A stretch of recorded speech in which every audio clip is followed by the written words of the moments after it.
तो हमारे चैनल की एक बिल्कुल ही नई वीडियो के अंदर आप सभी का स्वागत है। आज हम जिस मूवी के बारे में बात करने वाले हैं उस मूवी का नाम है भूल भुलैया 3 और ये भूल भुलैया 3 मूवी इंडिया में कल ही रिलीज हुई है, यानी कि 1 नवंबर को। और इस मूवी को लेकर सबसे खास बात यह है कि ये मूवी भी एक हॉरर कॉमेडी मूवी है, यानी कि ठीक मुंजिया और स्त्री मूवीज की तरह ही इस मूवी के अंदर भी हॉरर के साथ साथ कॉमेडी भी है। इसके साथ ही बात करें मूवी की स्टोरी की, तो मूवी की स्टोरी भी काफी बढ़िया है और इसीलिए आज की इस वीडियो के अंदर मैं इस भूल भुलैया 3 मूवी को डिटेल से एक्सप्लेन करने जा रहा हूँ और आपको इस मूवी की पूरी कहानी बताने जा रहा हूँ, ताकि आप सभी घर बैठे इस पूरी मूवी को एंजॉय कर सके। तो इसी बात पे जल्दी से वीडियो को लाइक कर दीजिए और जिन्होंने भी चैनल को सब्सक्राइब नहीं किया है वो जल्दी से चैनल को सब्सक्राइब भी कर लीजिए। और हाँ, अगर आप सबको वीडियो पसंद आती है तो आप सभी कमेंट्स के अंदर भूल भुलैया 3 जरूर लिखें। तो फिर आइए अब हम बिना किसी देरी के आज की इस कमाल की वीडियो को स्टार्ट करते हैं।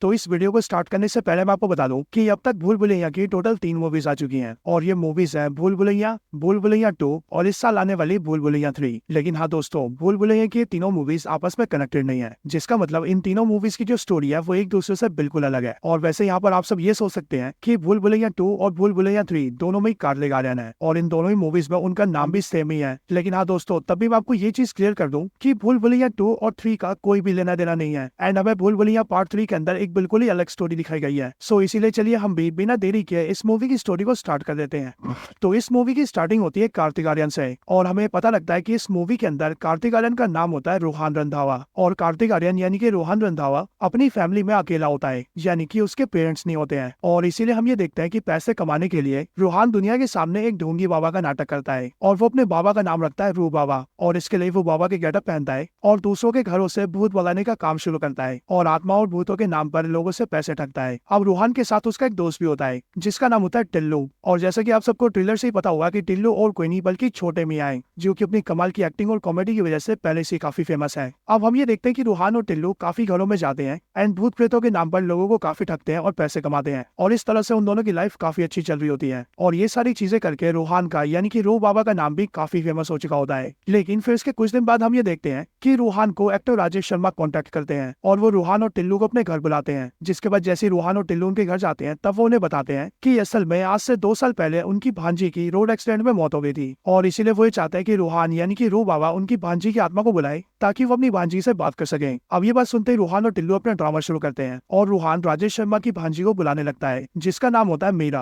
अब हम ये देखते हैं कि कुछ ही सेकंड्स के बाद मीरा की आत्मा वहां पर आ जाती है और हम ये जानते हैं कि मीरा और कोई नहीं बल्कि तृप्ति डिमरी है। लेकिन यहाँ पर मीरा को देखकर रोहन काफी ज्यादा डर जाता है और वो डर के मारे चिल्लाने लगता है। और फिर इसी टाइम पर हम ये देखते हैं कि राजेश शर्मा रोहन की रिकॉर्डिंग कर लेते हैं एंड देन उसके बाद ही मीरा इस बात को डिस्क्लोज करती है कि वो कोई आत्मा नहीं है बल्कि वो एक इंसान है जो कि अभी भी जिंदा है और असल में ये सब उसने और उसके मामा ने मिलकर किया था ताकि वो रोहन का यानी कि रो बाबा का झूठ सामने ला सके। अब ये सब सुनने के बाद रोहन उनसे कहता है कि आखिरकार वो लोग ऐसा क्यों कर रहे हैं, जो सुनकर मीरा रोहन से कहती है कि असल में वो रोहन से अपना एक काम करवाना चाहती है और अगर रोहन ने मीरा के कहने पर उसका वो काम कर दिया तो वो रोहन को पूरे 1 करोड़ रुपए देगी और अगर रोहन ने उसका काम करने से मना किया तो वो उसके बनाए हुए इस वीडियो को सोशल मीडिया पर डाल देगी, जिसके बाद शहर के सारे लोगों को ये पता लग जाएगा कि रो बाबा एक ढोंगी है जो कि सबको ठगता है और अगर ऐसा हुआ तो रोहन का धंधा पानी बंद हो जाएगा। अब ये सब जानने के बाद ही रोहन के पास कोई ऑप्शन नहीं होता है और इसीलिए वो सोचता है कि उसे मीरा का साथ देना चाहिए और उसकी बात माननी चाहिए, क्योंकि वैसे भी मीरा की बात मानकर उसे 1 करोड़ रुपए मिलेंगे। अब इसके लिए रोहन राजी हो जाता है, जिसके बाद ही मीरा और उसके मामा रोहन को लेकर अपने गाँव जाते हैं। मीरा के गाँव आने पर हमें पता लगता है कि असल में मीरा जिस गाँव से बिलोंग करती है उस गाँव का नाम है रक्तघाट और ये रक्तघाट बेसिकली एक किंगडम है जहाँ पर आज भी राजाओं का शासन है। लेकिन यहाँ पर हमें देखते हैं कि जब मीरा और उसके मामा रोहन को लेकर आते हैं तो सारा गाँव मिलकर रोहन को घूरने लगता है और सभी लोग आपस में कहने लगते हैं कि ये वही है, ये वही है। ये सारी चीजें रोहन को काफी अजीब लगती है बट वो इस बात को इग्नोर करता है और वो मीरा के साथ उसके घर जाता है। मीरा जब रोहन को घर लेकर आती है तब रोहन ये देखता है कि मीरा इसी राज्य के महल में रहती है और इसीलिए रोहन को ये जानकर काफी खुशी होती है। यहाँ पर मीरा रोहन को ये बताती है कि वो असल में इस किंगडम की राजकुमारी है और उसके जो फादर है वो यहाँ के राजा है, यानी कि वो और उसकी फैमिली इस किंगडम को रूल करते हैं और ये राजमहल भी उनकी फैमिली का ही है। लेकिन मीरा उसे बताती है कि वो असल में राजमहल में नहीं रहते हैं बल्कि राजमहल पूरा खाली पड़ा है और वो उसकी पूरी फैमिली राजमहल के सामने वाले तबेले में रहते हैं। अब जब रोहन तबेले के अंदर आता है तब वो मीरा की फैमिली से मिलता है और हमें पता लगता है कि उसकी फैमिली के अंदर मीरा के फादर यानी कि राजा साहब होते हैं, जो कि एक्चुअल में एक्टर विजय राजा है। साथ ही मीरा का छोटा भाई होता है और मीरा की मामी भी होती है। और रूहान यहाँ पर ये देखता है कि एक रॉयल फैमिली होने के बाद भी मीरा और उसकी फैमिली बहुत बुरी हालत में रहते हैं, और इसीलिए रूहान यहाँ पर मीरा से ही बोलता है कि तुम्हारे पास तो खाने तक के पैसे नहीं है, तो आखिरकार तुम यहाँ पर मुझे किस काम के लिए लेकर आई हो, और उससे ही बड़ी बात, तुम आखिरकार मुझे 1 करोड़ रुपए कैसे दोगी। ये सब सुनने के बाद ही मीरा उसे कहती है कि वो और उसकी पूरी फैमिली इस सामने वाले राजमहल के मालिक है और वो इस राजमहल को बेचना चाहती है। इसीलिए जैसे राजमहल बिकता है वैसे वो उन्हीं पैसों में से रूहान को भी 1 करोड़ देगी। लेकिन आगे मीरा ही बताती है कि राजमहल को बेचना आसान नहीं है और सिर्फ रूहान ही ऐसा आदमी है जिसके की एक काम को करने के बाद ही राजमहल बिक पाएगा। अब इसके बाद ही मीरा रूहान को अपने राजपुरोहित से मिलाती है, जो राजपुरोहित बेसिकली किंगडम्स के मेन पंडित होते हैं। यहाँ पर इस किंगडम का राजपुरोहित जैसी रूहान को देखता है वैसी वो भी रूहान को देखकर कहने लगता है कि आप आ गए, आखिरकार आप आ गए। बट ये सुनकर भी रूहान चौंक जाता है और वो राजपुरोहित से कहता है कि आखिरकार आप किस बारे में बात कर रहे हैं। अब ये बात सुनकर राजपुरोहित मीरा और रूहान को राजमहल के अंदर लेकर आता है और अंदर आकर वो रूहान को एक पेंटिंग दिखाता है। लेकिन इस पेंटिंग के अंदर रूहान ये देखता है कि वो पेंटिंग असलियत में उसी की होती है, और इसीलिए अब रूहान बहुत ज्यादा कंफ्यूज हो जाता है और वो राजपुरोहित से पूछता है कि आखिरकार ये सब क्या चल रहा है। अब ये सुनकर राजपुरोहित रूहान को स्टोरी बताता है। वो रूहान को बताता है कि आज से 200 साल पहले ये पूरा राज्य काफी ज्यादा सुखी और खुशहाल था, और इस राज्य पर उस समय के राजा का शासन था।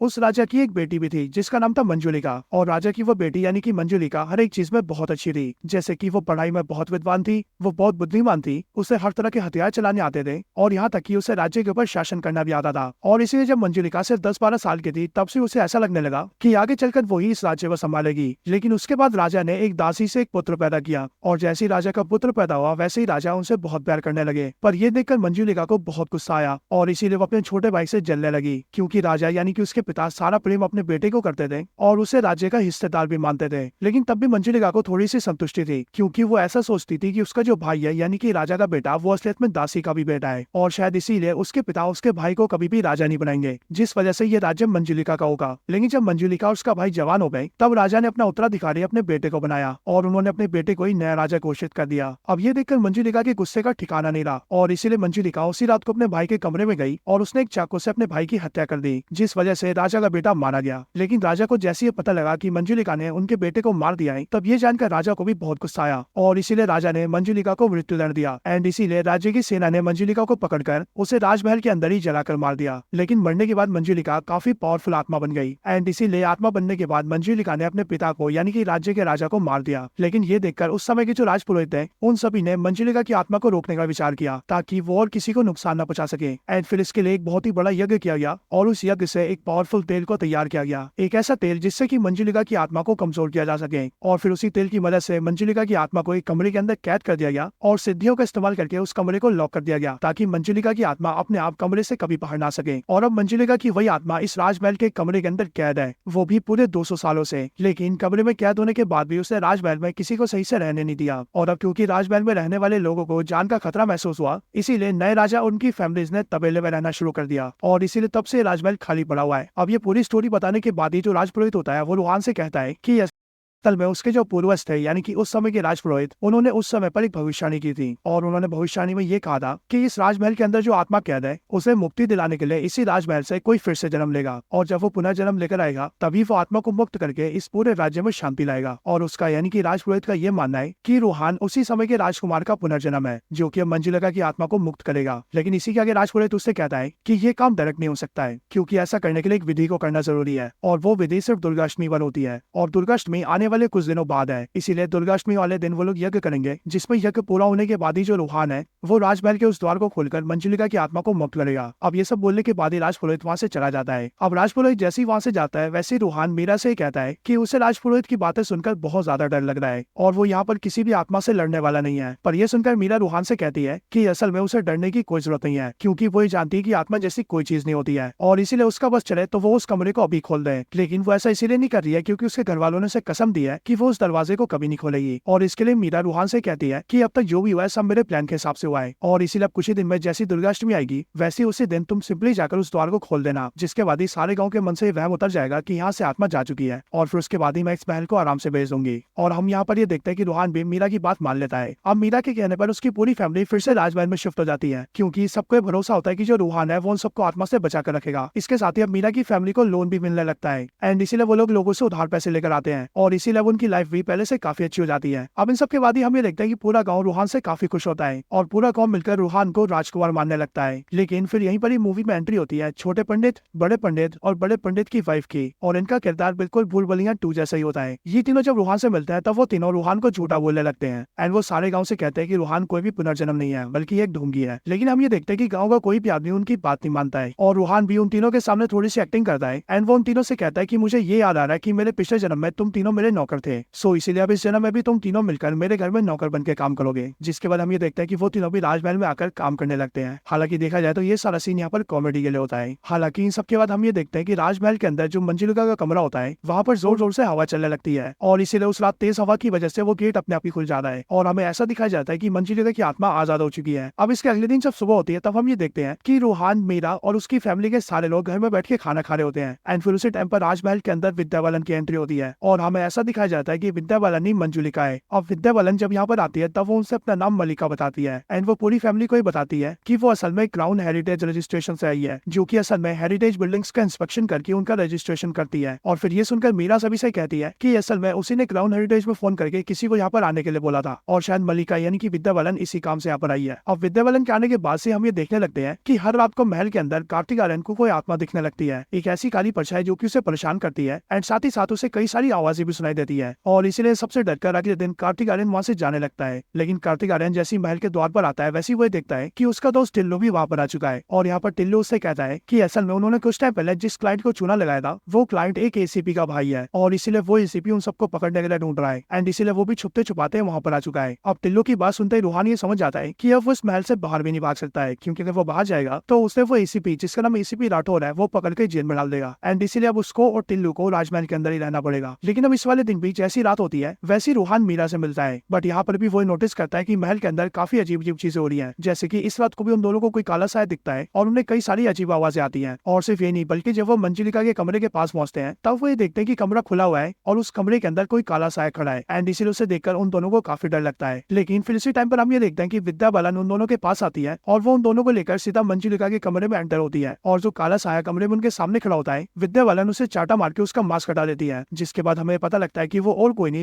बल्कि बड़े पंडित की वाइफ है एंड फिर इसके बाद ही बड़ा पंडित और छोटा पंडित भी वहाँ पर आते हैं और फिर इस तरह से रूहान और मीरा को पता लगता है कि असल में ये जो मंजुलिका का कमरा है ये पहले से खुला हुआ है और यही तीनों मिलकर कुछ टाइम से सबको डरा रहे हैं। रूहान उनसे पूछता है कि आखिरकार ये सब क्या चल रहा है और वो लोग ऐसा क्यों कर रहे हैं, जिस पर वो तीनों रूहान को और मीरा को ये बताते हैं कि असल में आज से 2 साल पहले जब वो लोग इस महल के अंदर आए थे तब उन्होंने देखा था कि मंजुलिका का कमरा हवा से खुल चुका है, लेकिन कमरा खुलने के बाद भी कुछ भी नहीं हुआ था और इसीलिए उन्हें समझ में आ गया कि इस कमरे के अंदर कोई आत्मा कैद नहीं थी, यानी कि सबको झूठी कहानी सुनाकर डराया गया है। लेकिन ये बात के बाद ही उन्होंने किसी को भी सच्चाई नहीं बताई, बल्कि उन्होंने सोचा कि उन्हें इस बात का फायदा उठाना चाहिए और सबको डरा कर रखना चाहिए ताकि वो लोग इस महल में आजादी से रह सके और कोई भी महल के अंदर ना आए। लेकिन अभी से कुछ दिन पहले रूहान यहाँ पर आ गया, जिस वजह से सबके मन के अंदर से मंजुलिका के कमरे का डर निकल गया और इसीलिए कुछ दिनों से वही लोग रूहान को डरा देते ताकि रूहान मंजुलिका को सच मान ले और यहाँ से भाग जाए, जिसके बाद ही सारे गाँव के मन में फिर से मंजुलिका का डर आ जाए ताकि महल में कोई ना आए और वो तीनों महल में ऐश करते रहे। लेकिन अब असल में उन तीनों का भांडा फूट चुका है, पर इसके साथ ही रूहान और मीरा को भी ये पता लग जाता है कि इस कमरे के अंदर कोई आत्मा नहीं थी, इस कमरे को सिर्फ डराने के लिए रखा गया था। अब इसके लिए रूहान और मीरा अगले दिन सारे गांव को इकट्ठा करते हैं और रूहान सबके सामने झूठ मूठ का उस कमरे को खोल देता है और सबको ये बिलीव करवाता है कि उसने मंजुलिका की आत्मा को भगा दिया है, जिसके बाद से हम ये देखते हैं कि सारा गांव काफी खुश हो जाता है। लेकिन फिर इसके बाद ही गांव का राजपुरोहित वहां पर आता है और वो रूहान से ही कहता है कि आखिरकार उसने कमरा क्यों खोल दिया, बट ये सुनकर रूहान और मीरा उसे बताते हैं कि असल में वो कमरा तो आज से 2 साल पहले ही खुल गया था और उन्हें भी अब ये पता चल चुका है कि उस कमरे के अंदर कोई आत्मा नहीं थी। अब ये बात सुनकर राजपुरोहित को भी कुछ भी समझ नहीं आता है। लेकिन फिर इसी टाइम पर हम ये देखते हैं कि राजमहल के अंदर कुछ कंस्ट्रक्शन का काम चल रहा होता है और इसीलिए 2 मजदूर मिलकर जैसे एक दीवार पर हथौड़ा मारते हैं वैसी वो पूरी दीवार गिर जाती है और हमें दिखता है कि उस दीवार के पीछे एक सुरंग बनी हुई है। अब घर वालों को जैसी सुरंग का पता लगता है वैसे रूहान, मीरा, राजपुरोहित और घर के कुछ मेन लोग उस सुरंग के अंदर जाते हैं और जब वो सुरंग में होते हुए नीचे आ जाते हैं तब वो लोग ये देखते हैं कि वहाँ पर भी एक कमरा बना हुआ है और इस वाले कमरे की गेट को भी बिल्कुल वैसे ही लॉक किया जाता है जैसे मंजुलिका के कमरे को किया गया था, यानी कि इस दरवाजे पर भी काफी सारी सिद्धियां होती है। अब ये गेट देखकर राजपुरोहित को भी कुछ भी समझ नहीं आता है और इसीलिए वो रूहान और मीरा से कहता है कि उसके पास उसके पूर्वजों की कई सारी किताबें हैं एंड इसीलिए वो अपने घर जाकर उन किताबों को पढ़ेगा और फिर वो ये पता करेगा कि आखिरकार ये कमरा क्यों है और इसके अंदर क्या है। अब ये बोलकर राजपुरोहित उस कमरे के बारे में जानने के लिए निकल जाता है, लेकिन उसके पीछे से हम ये देखते हैं कि रूहान और मीरा मिलकर उस दरवाजे को खोल देते हैं। लेकिन ये दरवाजा जैसे ही खुलता है वैसे ही सब तरफ बहुत तेज आंधी आ जाती है और ऐसा फील होता है कि कुछ तो बहुत बुरा हो गया है। इधर दूसरी साइड हम ये देखते हैं कि राजपुरोहित भी किताब में पढ़ के उस द्वार के बारे में सब कुछ जान जाता है, लेकिन इसी टाइम पर उसे भी ये फील होता है कि शायद से कुछ तो बहुत गलत हुआ है एंड इसीलिए वो जल्दी से राजमहल जाता है और वो ये देखता है कि रूहान ने उस दरवाजे को भी खोल दिया है। लेकिन राजपुरोहित ये देखकर काफी गुस्सा होता है एंड वो रूहान से कहता है कि उन्हें ऐसा नहीं करना चाहिए था, क्योंकि उन्होंने अभी अपने पूर्वजों की किताब में पढ़ा है कि असल में राजा की एक बेटी नहीं बल्कि दो बेटियां थी, यानी कि मंजुलिका की एक बड़ी बहन भी थी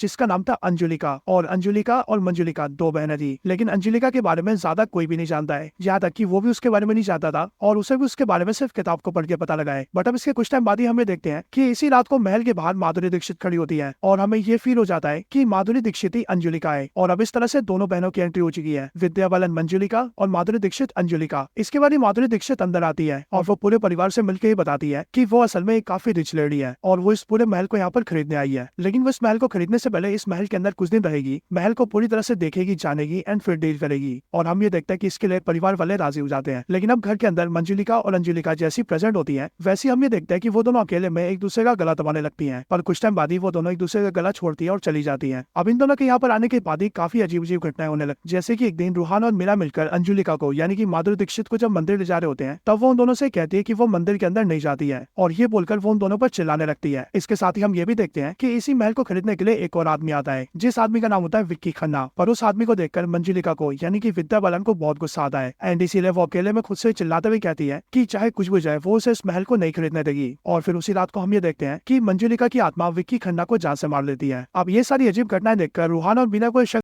होने लगता है कि शायद से विद्या बालन और माधुरी दीक्षित दोनों ही स्पिरिट्स हैं और अब इसके लिए रूहान और मीरा मिलकर पूरे परिवार को इस बारे में बता देते हैं, जिसके बाद से ही पूरे परिवार को भी शक हो जाता है कि शायद से माधुरी दीक्षित और विद्या बालन शायद से भूतनी है। अब इसके लिए रूहान और मीरा राजपुरोहित को राजमहल बुलाते हैं और उन्हें ये सारी बातें बताते हैं एंड फिर बातों को सुनकर राजपुरोहित उनसे कहता है कि उसके पूर्वजों ने भविष्यवाणी की थी कि इस महल के अंदर आत्मा है और इसीलिए उसे भी ये बिलीव है कि वो आत्मा विद्या बालन या फिर माधुरी दीक्षित में से कोई एक है। और फिर इसीलिए वो राजपुरोहित रूहान से ही कहता है कि मैं भी इस बारे में पहले से ही सोचा था और इसीलिए मेरे पूर्वजों ने यज्ञ करके जो तेल बनाया था उस तेल को मैंने भी तैयार कर लिया है और किस्मत से आज ही दुर्गाष्टमी है और इसीलिए राजपुरोहित रूहान से कहता है कि अब आपको आज रात को इस तेल का इस्तेमाल करके उस आत्मा को मुक्त करना होगा। अब इन सारी बातों को सुनने के बाद ही रूहान सबसे कहता है कि कहानी के हिसाब से बुरी आत्मा सिर्फ एक ही है और वही आत्मा है जो कि इस पूरे राज्य का बुरा चाहती है एंड वो आत्मा है मंजुलिका की आत्मा। और अब क्योंकि उसे और घर वालों को ये नहीं पता है कि विद्या बालन और माधुरी में से मंजुलिका कौन है, इसीलिए असली मंजुलिका को ढूंढने और उसे हराने में उन लोगों को तकलीफ हो सकती है। लेकिन फिर यहीं पर ही मीरा सबको बताती है कि असल में कुछ टाइम पहले उसे सफाई करने के दौरान ही एक पेंटिंग मिली थी जिस पेंटिंग पर मंजुलिका का नाम लिखा था। लेकिन मंजुलिका की पेंटिंग में जैसी वो चेहरा देखने गई थी